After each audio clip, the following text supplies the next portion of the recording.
over 2 centuries before the birth of Jesus Christ. The common language of the average Jew had become Greek and was no longer Hebrew. Because these ancient Jewish communities sought a version of their Bible, or Hebrew Old Testament, in a language they could understand, the Greek king of Egypt, Ptolemy II, assembled 72 Jewish scholars to translate their Bible from Biblical Hebrew into Greek for inclusion in the great library of Alexandria, and for use by those who longed for the Scripture in what was then their modern language.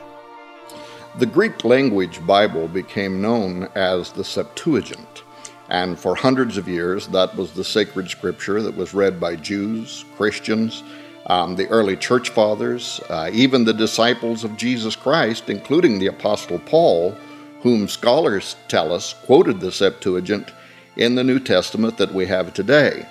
And therefore the Septuagint is sometimes referred to as the Apostles' Bible. In 1851, the Greek Septuagint was translated into English by Sir Lancelot C. L. Brenton, who used one of the oldest extant manuscripts of the Greek Bible for his work. This version of the Septuagint has remained the standard of use by many scholars and students of Scripture throughout history, and is now, for the first time from Defender Publishing, available as the 3rd volume in the popular Researcher's Library of Ancient Texts. In November of 2011, Defender Publishing released Volume 1 of the Researcher's Library of Ancient Texts, which was the Apocrypha. There was a significant inpouring of requests for the consecutive volumes from a very eager public. So as a result, we decided to go ahead and release Volumes 2 and 3 together instead of staggering them apart by a year. Volume 3, the Septuagint, is a large book landing at 832 pages.